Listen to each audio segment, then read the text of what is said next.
merienda, sir. Okay, serve mo ako. Siyempre. Serve kita. Serve mo ako. Okay? Serve. Serve mo ako eh. Wow! Sarap nga to.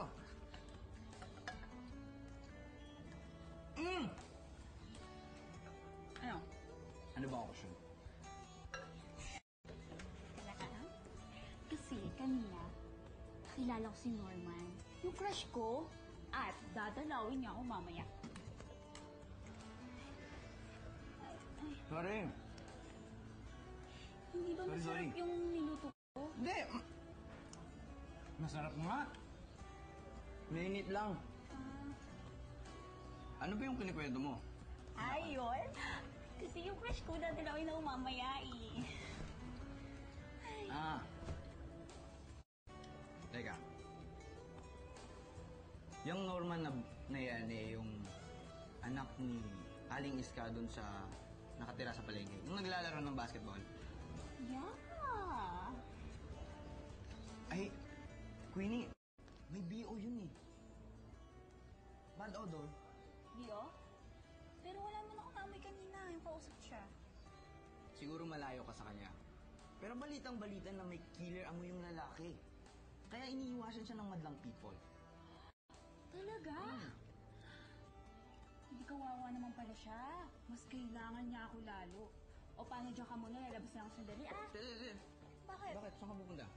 Bibili ako ng deodorant. Kasi para iriregalo ko sa kanya mamaya.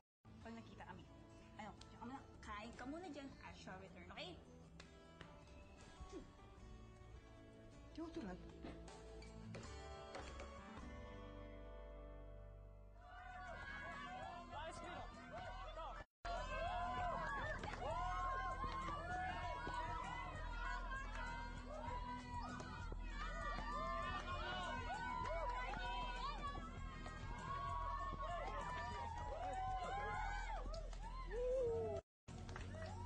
Sabas!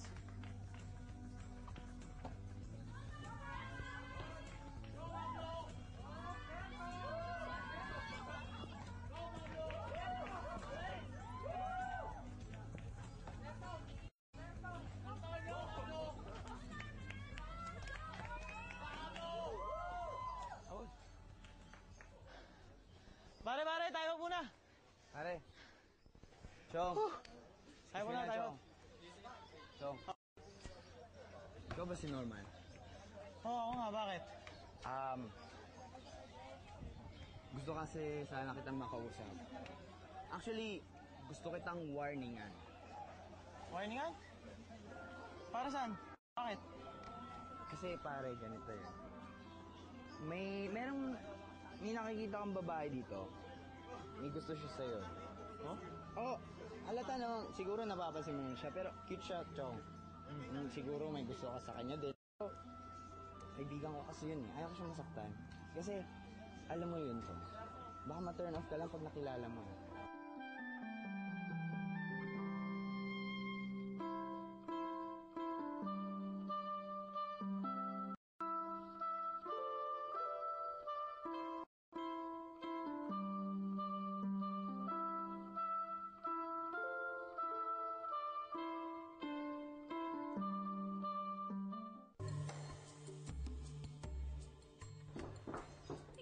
Maganda na ba ako? Maganda. Maganda na. Teka? Mm. Excuse!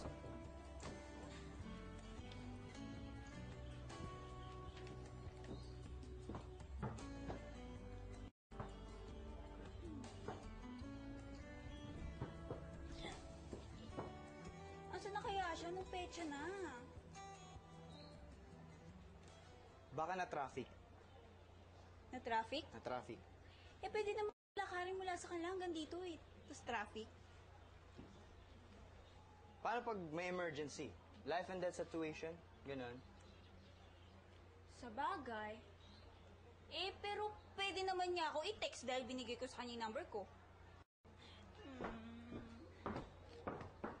Kasi, paano pag, na-snatch yung phone niya o kaya nalaglag sa Onidoro? Kaya hindi ka niya makontak. Ikaw, tumahin ka kakabigay ng excuses para sa kanya, ha? Dahil wala siyang isang salita. Yun lang yun eh. Ayoko na sa kanya, hindi ko na siya crush. Wow! Mabilis magbago ng isip mo. Kanina lang, kilig na kilig ka sa kanya eh. Kanina yon. Ngayon, I hate him!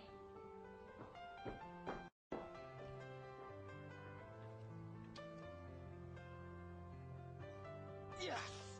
Yes! Ang galing mo, Ace. Yo, mami. Teka lang. Kalabas mo na. Bakit? Saan ka pumunta? Puntahan ko siya. May pinuntan siya, nakita ko. Talaga? May Kita mo? emergency.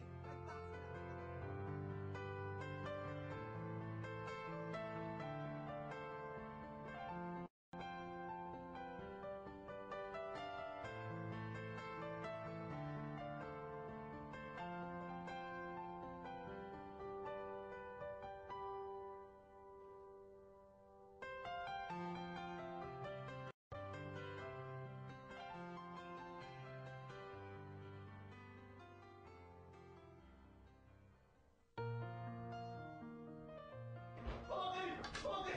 Tulungan mo ako! Tulungan mo ako! Tulungan mo ako, Papa! Tulungan mo ako! Teka! Ang galakil! Bakit? Ano nangyari? May nangahabol pa sa'yo. Teka! Hindi kasi yung ano... Umupo ka nga! Huwag ka magpapanik! Ikaw nga nagpapanik! Nalilito na ako! Ano ba problema niyo? Sandali lang! Ganito, uutang ako sa'yo. Maliit lang. Alinaw, yun lang nga pala problema. Ano? Magkano ba? 20,000. Wow! 20,000, wala akong ganyan. Sandali. Pwede ba umupo ka muna sandali? Uncle, wala akong gano'ng kalaking pera. Ano ba gagawin mo doon? Pamangkin. Kasi, may inusuhan akong cheque. Ngayon puputokin sa Webes. Pag hindi ko nalamanan yun, siguradong makukulong ako. Walang laman yung bangko ko, pamangkin. Uncle, bakit hindi ka lumapit kay Mami? Ano ko sa mami mo? Hindi pwede yung pamangkin. Ang sa mami, mag-aaway kami lalo nun eh. Sus Mariose, pamangkin. Naiipit na talaga ako. Baka naman pwedeng manghiram sa mga kaibigan mo. Please naman, pamangkin. Maawa ka na, please. Please! Oo, sige po, gagawa po ang paraan. Yes! You're the man. You're the man. Pero nito.